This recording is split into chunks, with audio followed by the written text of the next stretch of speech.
நான் இன்னைக்கு தற்செயலாக ஒரு ஹை வோல்டேஜ் லைனுக்கு கீழே கொடையை வச்சுட்டு நின்றுட்டு இருந்தேன் மழை பெய்யறதுனால. அந்த டைமில் எனக்கு ஒரு ஹம்மிங் நாய்ஸ் கேட்டுச்சு அந்த கொடைக்குள்ள.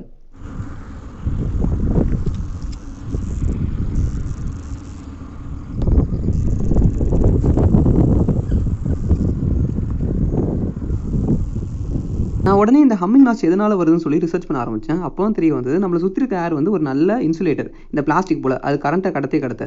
ஆனால் மழை புழிஞ்சு ஏர் ரொம்ப மாய்ஸ்சராக இருக்க அந்த சமயத்தில் இந்த ஹை வோல்டேஜ் லைன்ஸ்லாம் வந்து பிரேக் டவுன் வோல்டேஜ் அப்படின்ற ஒரு நிலைமையை ரொம்ப சீக்கிரமாக அட்டைன் பண்ணிடுமா. இந்த பிரேக் டவுன் வோல்டேஜ்னா என்னன்னு பார்த்தீங்கன்னா, எல்லா பொருளுமே, அதாவது இந்த ஏர் போல இன்சுலேட்டராக இருக்க எல்லா பொருளுமே ஒரு குறிப்பிட்ட அளவு வோல்டேஜ் இருக்குன்னா அது இன்சுலேட்டராக இருக்குமா. அதுக்கும் மேலே வோல்டேஜ் அதிகமாக இருந்தால் அந்த பொருள் கரண்ட்டை கடத்த ஆரம்பிச்சிருமா.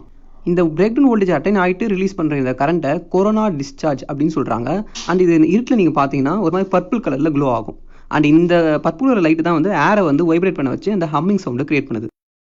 அண்ட் நீங்கள் எப்படின்னா கவனிச்சிருக்கீங்களா, இந்த ஹை வோல்டேஜ் லைன்ஸில் நம்ம வீட்டில் இருக்க ஒயர் போல் பிளாஸ்டிக் வச்சு கவர் பண்ணியிருக்க மாட்டாங்க. இதுக்கு காரணம் என்னன்னா, அந்த பிளாஸ்டிக்கில் வந்து பிவிசின்ற மெட்டீரியல் ரெடி பண்ணியிருப்பாங்க. அண்ட் இந்த பிவிசி அந்த ஹை வோல்டேஜ் லைனில் ஓடிட்டு இருக்கிற 3.5 லட்சம் வோல்ட்டை டச் பண்ணும்போது அது கண்டக்டராக ஈஸியாக மாறிடுமா. ஸோ அந்த பிளாஸ்டிக் லேயரை போடுறதுனால எந்த யூஸுமே இருக்காதனால தான் இந்த லைன்ஸில் வந்து அப்படியே மெட்டல் எக்ஸ்போஸ்டாக வச்சிருக்காங்க. அண்ட் இது போல் நிறைய இன்ஃபர்மேஷனுக்கு ENS சேனலை ஃபாலோ பண்ணுங்க.